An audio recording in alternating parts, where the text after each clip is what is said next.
It was a Saturday afternoon, the sun casting soft golden rays over the living room, where I was stretched out on the couch, mindlessly scrolling through my phone. The house felt empty, save for the faint hum of the refrigerator in the kitchen and the occasional distant sound of a car passing by. I had just finished a long week of work, and the weekend was supposed to be a break, a chance to unwind. My girlfriend, Emily, was in the kitchen, humming softly as she prepared lunch. I had always loved how she could make even the most mundane tasks seem effortless, her movements graceful, her energy always contagious. She had this way about her that made everything around her feel just a little more vibrant.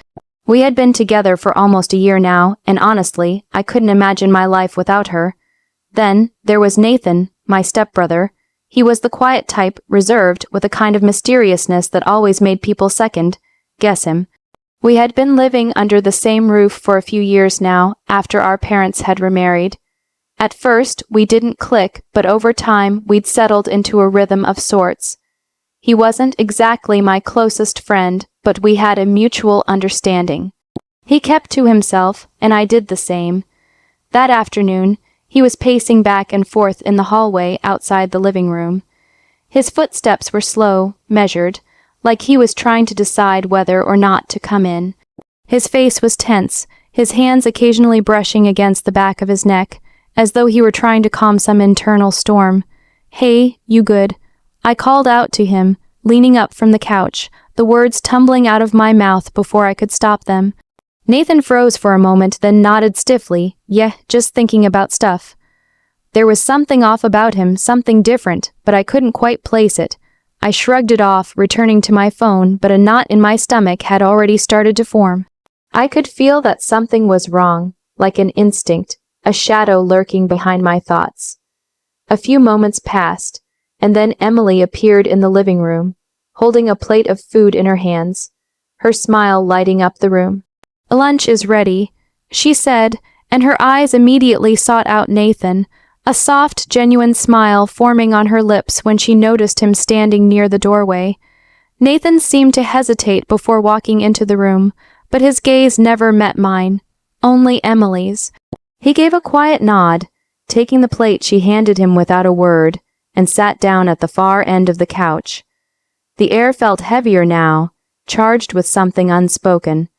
I didn't know what it was, but I felt the shift between the three of us, a subtle yet distinct change. Emily sat beside me, and for a moment everything seemed normal again. But Nathan, his posture rigid, kept his eyes on the plate in his hands, picking at the food without really eating. Minutes passed in silence, the only sound in the room the clinking of silverware and the faint ticking of the clock on the wall. I could feel Emily's gaze flickering back to Nathan occasionally, a quiet concern building in her expression. Something was wrong, and I couldn't shake the feeling that Nathan's presence in the room was more than just a casual lunch invitation. The silence dragged on, suffocating, until Nathan finally spoke, his voice barely above a whisper. "I need to tell you something," he said, his eyes finally meeting mine. His words caught me off guard, and I sat up straighter, feeling a strange heaviness settle in my chest. Emily, too, looked up, her attention now fully on Nathan. Nathan swallowed hard, his lips trembling slightly. I can't keep this to myself anymore." There was an edge of panic in his voice, and I could feel my heartbeat quickening. What was going on? What was he about to say? He paused again, as though unsure whether or not he should continue. His eyes darted from Emily to me, his fingers curling tightly around the edge of the plate. And then, as though the weight of his words had finally found release, he let out a shaky breath. "I'm in love with her."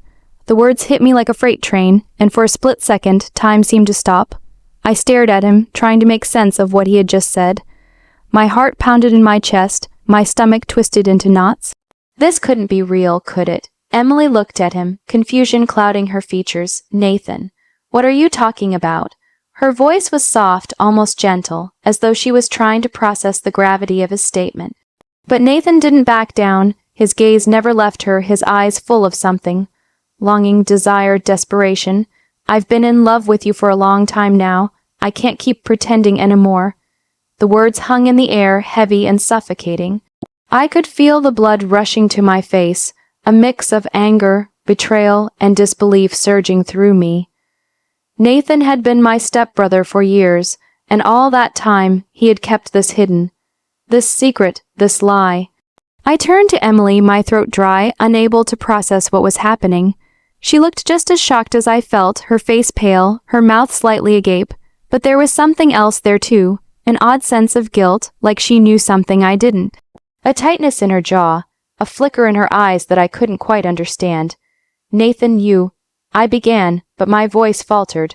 The words wouldn't come. I was too stunned, too overwhelmed by the rawness of the moment to say anything that made sense.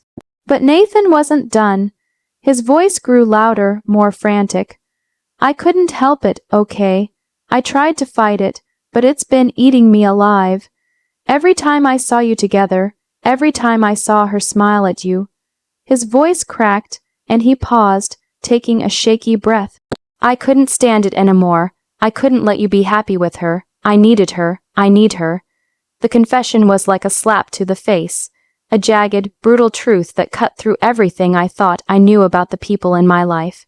Emily's expression faltered, and for a moment she seemed to shrink back, as though the weight of Nathan's words was suffocating her too. I stood up suddenly, my chair scraping loudly against the floor, the room spinning around me. How long, Nathan? How long have you felt this way? My voice was thick with anger, betrayal, and something I couldn't quite define. The betrayal wasn't just in his words. It was in the years of manipulation, the quiet way he had positioned himself in my life, pretending to be my ally, while secretly harboring these feelings for Emily. Nathan didn't answer. Instead, he stood up slowly, his face pale, his eyes glassy with unshed tears. I didn't want it to happen this way. I never wanted to hurt you, but I couldn't hide it anymore. I just couldn't. I turned to Emily, my gaze burning with a kind of hurt I hadn't known existed. And you, how long have you known? How long have you been letting this happen? She shook her head quickly, her lips trembling. I didn't know. She whispered, I swear, I didn't know. Nathan, I never wanted this to happen. The room felt impossibly small, suffocating with the weight of everything that had been said. I could hear my heart pounding in my ears, each beat a reminder of the shattered trust between us. The world outside the window seemed distant, like I was trapped in a moment that couldn't be undone, a moment that would haunt me for a long time. In that moment, I realized that nothing would ever be the same again. The ties between us, brother and girlfriend, had been broken, and the raw pain of that truth settled deep within me, like a wound that would never fully heal.